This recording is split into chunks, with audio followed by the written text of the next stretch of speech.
Saddle up, partners, and take a ride with Roger and Sarah Bansemer on the next episode of Painting and Travel. They'll be visiting old friends on the Kinship Creek Ranch, high in the beautiful and picture-perfect mountains of Pagosa Springs, Colorado.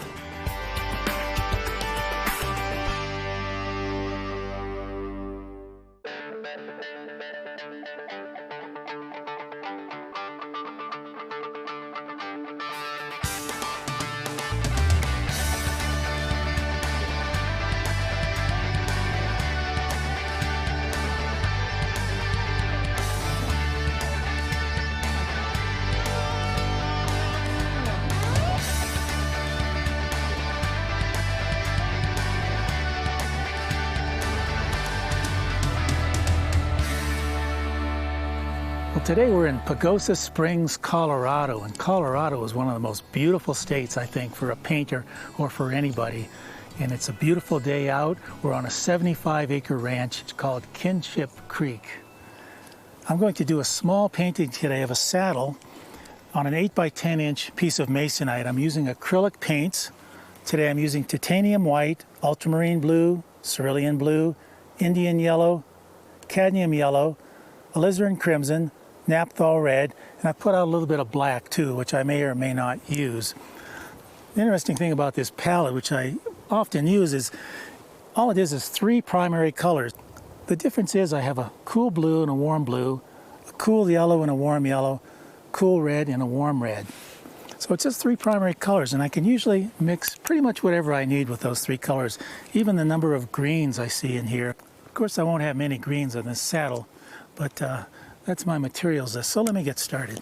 I'm using a small selection of brushes today, primarily flats and a small pointed brush for details. An atomizer, I always carry this. Keeps my paints a little bit wet because these acrylics just dry so fast in the sun. Many people stay away from acrylics just for that reason, but a little bit of persistence. I know it took some persistence on my part in order to get these acrylics to really do what I wanted them to do. I'm going to sketch this in just with my paints here. A couple of weeks ago, Sarah and I were in Steamboat Springs, Colorado, and I was at a ranch there, and there was a saddle sitting outside, and I painted it. It came out fairly well, so decided I'd do one here as a demonstration, because it's a beautiful shape, these saddles. Let me show you a picture of the one I did a few weeks ago. There you can see that saddle and the nice blanket underneath it. I think I used only 3 colors on that painting as well. I usually don't find it necessary to draw in my subject with a pencil or with charcoal first. I generally attack it just with a brush right from the top. If I don't like this, if the composition isn't quite right, you can see that's dry already. I mean, that's perfectly dry, as hard as I rub that.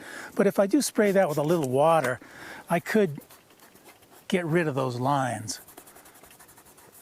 So if I make a mistake and I want to start over, a little bit of water on there, rubbing a little bit hard with a towel or something will generally get those lines off for the first few minutes anyway. I don't know much about horses, nor do I know anything about saddles.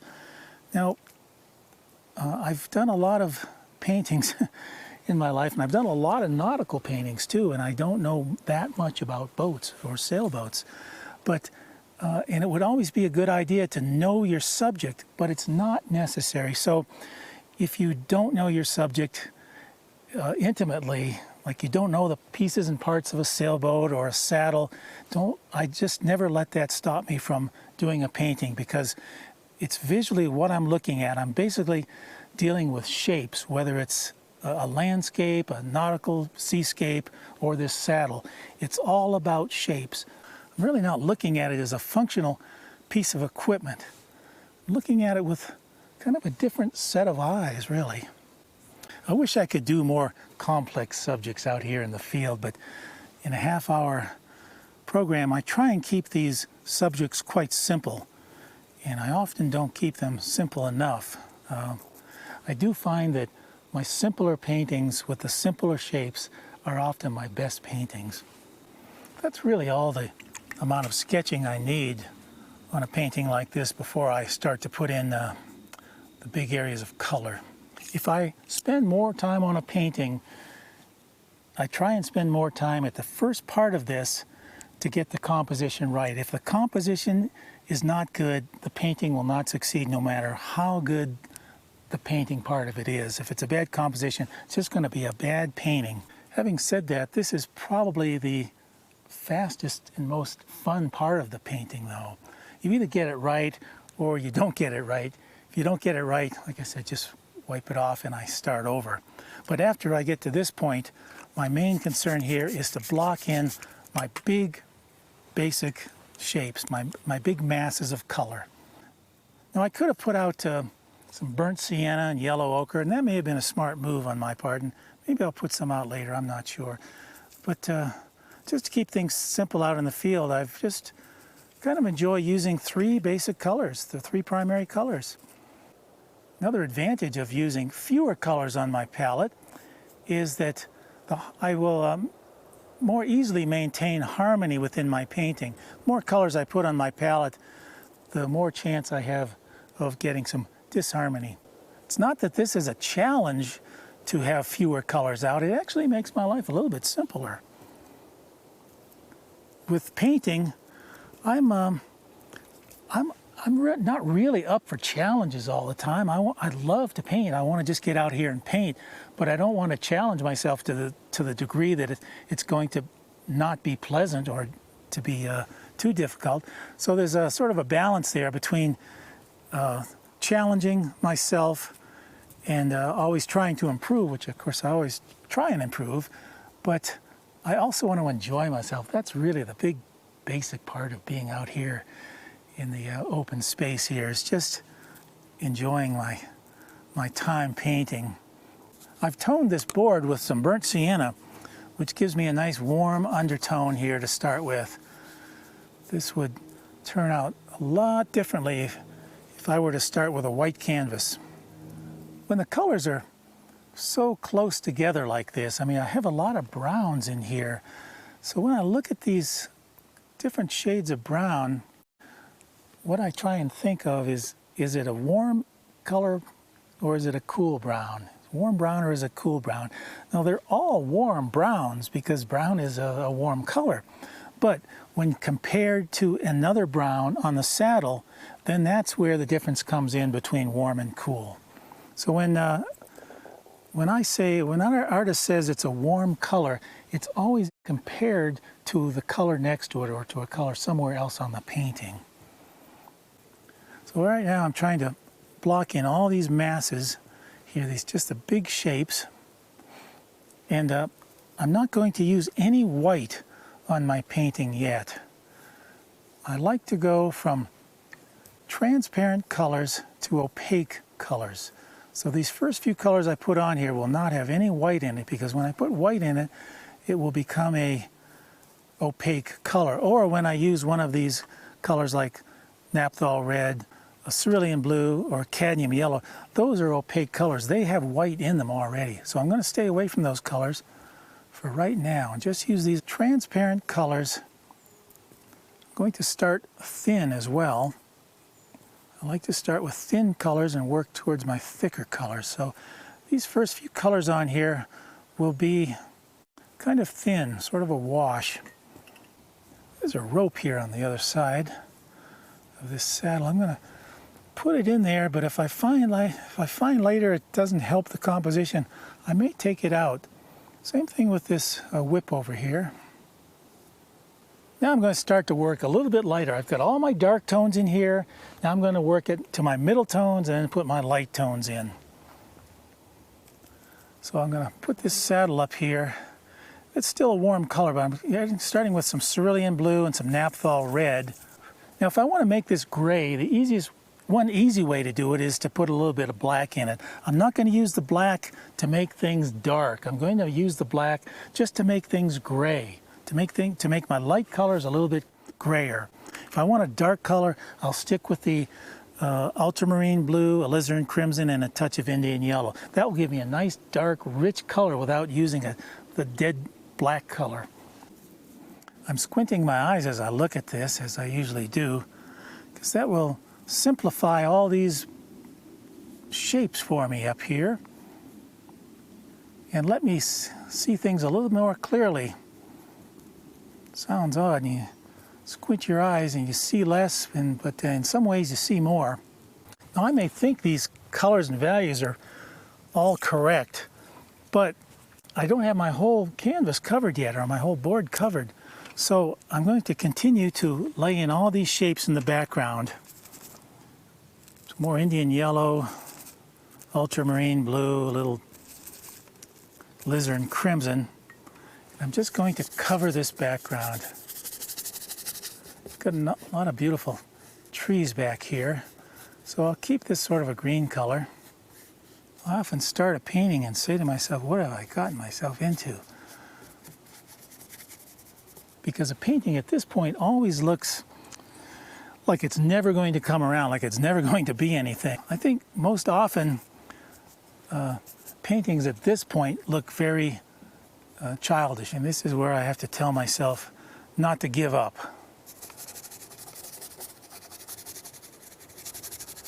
Because it will become better. I tell myself that. And even if a painting doesn't come out, it's just paint and a little bit of time. So when paintings don't come out, I never beat myself up over it.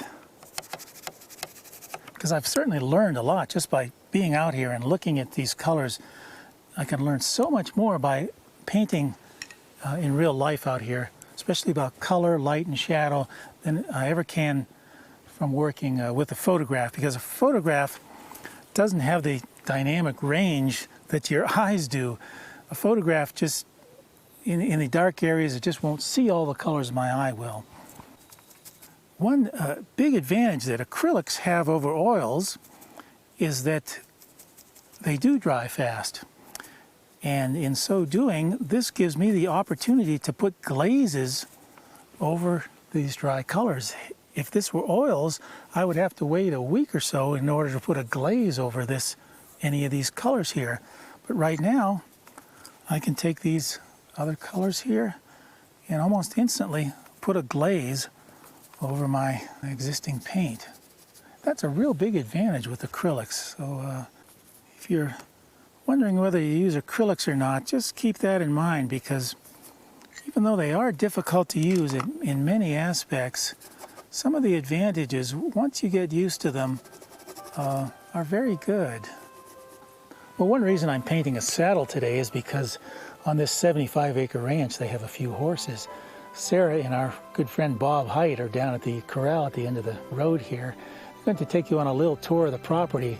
While they're doing that, I'm going to put some fresh paint out here on my palette. This is our good friend Bob Height, and we're down at his corral. We're going to saddle up and take the horses for a ride and look around the ranch a bit.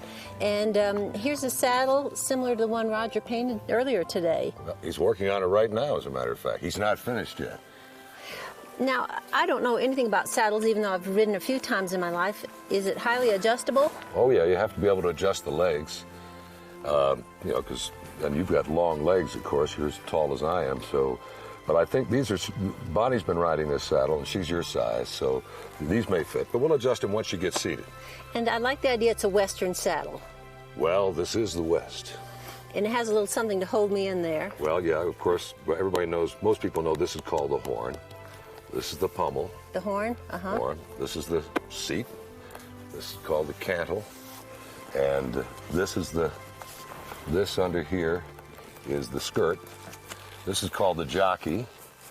These are called the fenders. These, of course, are the stirrups, which we may have to adjust for you.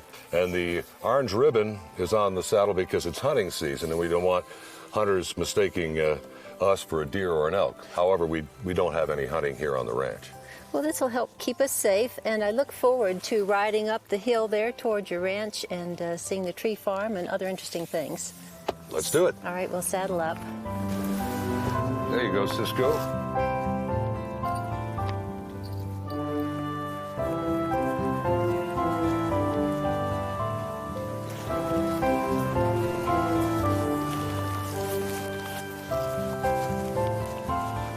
horses will bloat up when they'll puff their chests up when you're saddling them in hopes of defeating you. And then when they relax, of course, your saddle becomes loose. So what we'll do is we'll walk around a little bit and then we'll recheck our cinches to be sure they're still nice and tight. Take a ride. This is fun, riding these horses up your long driveway. And I'm wondering, in the winter, do you get a lot of snow? Well, yeah, we do. In fact, our ski area up at Wolf Creek Pass historically gets the most snow of any ski area in the state of Colorado. Really? It's not a big ski area, but it's very popular. Huh, that's saying a lot. Yeah. And what about your driveway? You get snow on your driveway? We get snow all over this country. Yeah, we have a tractor with a snowplow, which we use frequently throughout the winter. And now, where do you put the snow? Shove it off to the side. Otherwise, the snow builds up right along the road, and next thing you know, you got no place to push it to. The banks can get 6 feet high. So steep on the right, it gives just a beautiful view. I can see down into the valley where your cabin is and where your property starts. Well, with a long winter, what kind of preparations do you make? Well, we're a tree farm, so we don't have a hard time putting up firewood. And we put up lots of that. And we have pine and blue spruce and pinyon pine, a lot of scrub oak. Have you seen any wild animals here? We've seen everything that's indigenous to this area: deer, elk, mountain lions, black bear and their cubs. Black bear and their cubs. Yeah, Huh. beaver down in the river. Well, I've sure had a great time, Bob, seeing some of the property and riding this lovely horse. So thanks a bunch for your time. Well, it's great to have old friends come and visit us. Shall we head back to the corral? Let's do that. Okay, corral? I hope not. That's a dangerous place, the OK Corral. Oh. Hey, Bob, I want to take a look at this teepee before we leave. Sure. Actually, we're just in the process of putting it up. It's a little late in the season, needless to say, but our last teepee was destroyed by the snow last winter because we weren't here to keep the snow off. Yeah, it's held up with lodge poles, and you have a primary lodge pole. It's That's a particular kind of pine, isn't it? Lodge pole pine? lodge pole pine, that's right. I heard about that when we went to the Rockies. Yeah, they're straight and they're skinny and they're light. It's kind of like a Western playhouse, you know. We love to camp in it overnight sometimes. Of course, the kids our kids that come and other friends' children just love to play in it. How can you camp in it overnight? Do you have a heater? Well, it has a fireplace in it. Of course, in the summertime, you don't really need it. But we have a fire pit in the middle, which is going to go out long before you get up in the morning. But, you know, good sleeping bags. Good people used to live out here in these things year round, you know.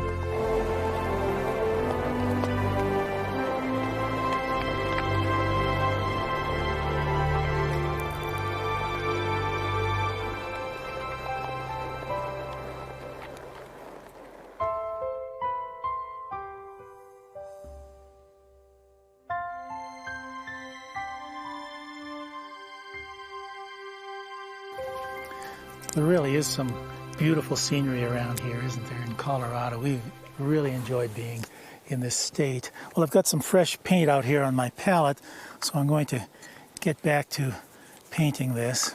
And I think maybe at this point I'll put in some of my lighter colors. So I've got my darks, middle tones. It all is pretty much dark right at the moment.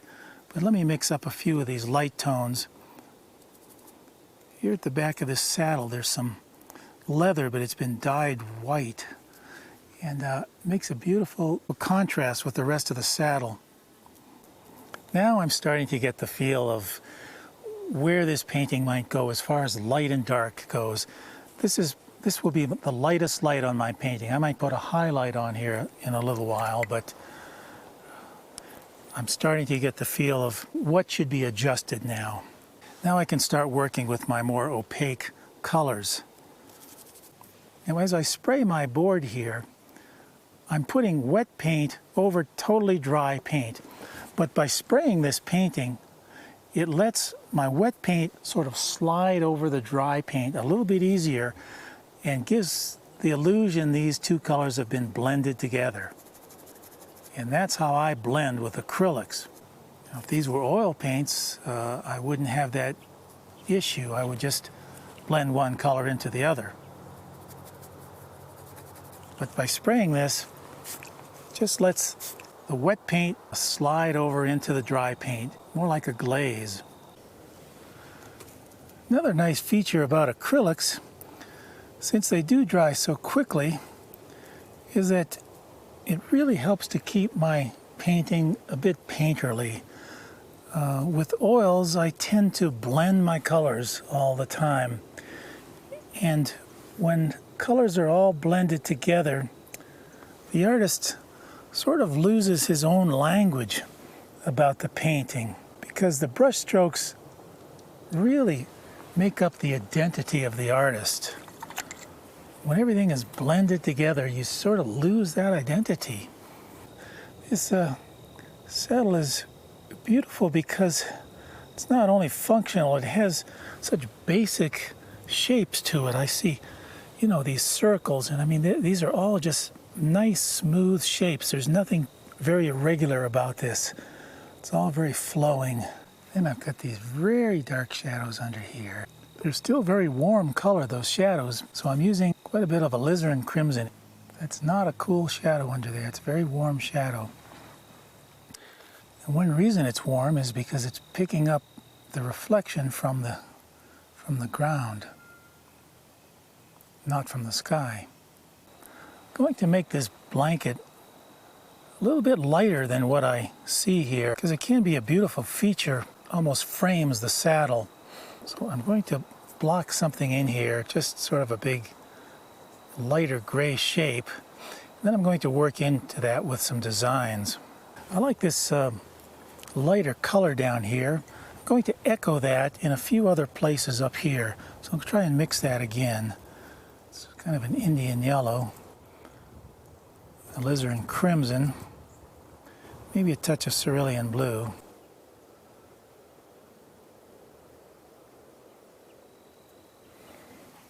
It's kind of what I've been waiting for here, is the opportunity to put a few designs on this blanket. I'm going to change these designs to suit myself and give myself the opportunity to add some very bright colors. So I've mixed up some naphthol red and cadmium yellow light, which gives me a nice bright orange. I like to try and complete a painting all at the same time.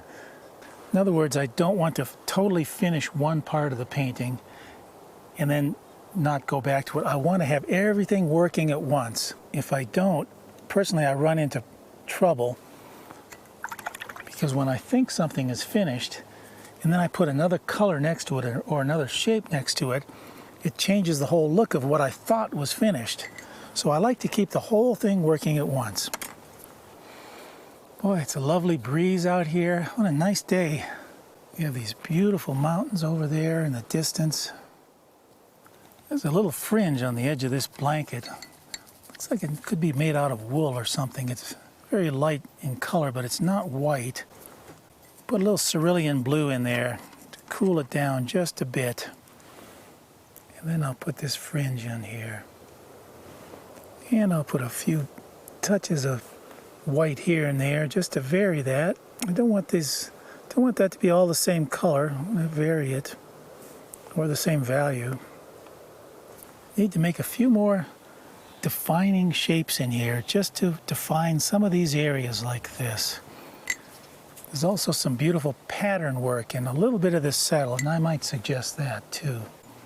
If I get too bright right in here with this pattern, it will draw my eye down here and really take the interest away from where I want the eye to go. So I want to play this up somewhat, but I have to be a little bit careful that I don't overdo it. Kind of a nice, sort of a sunlit glow here, just a little highlight on this leather. I think maybe what I should do is just repaint this whole area in here. This is a very important area. So I want to be able to, I want that to be just the right color and value. So I think I'll spray it, get a little wet there. and just hit this again. That way, at least for a few minutes, I'll have a little bit of wet paint here in which I can blend some other colors. I've used almost an entire little bottle of water spraying this to keep everything wet, and I haven't been successful. It's just still just dries very quickly. Just to make a stronger design, I'm going to make some of these areas right under here quite a bit darker. This is ultramarine blue, alizarin crimson, maybe just a touch of black. It gives a little bit better sense of design. Well, there's a lot more that I can do to this painting, and I'm going to take a few photographs now with my digital camera, bring this back into the studio, and add the details I need from the photograph. It's been a lovely day out here as usual. Colorado's a beautiful place to come and paint, so I'll take this back into the studio. We'll finish it there, put a few more details on it, sign it, varnish it, put a frame on it, and we'll see what it looks like.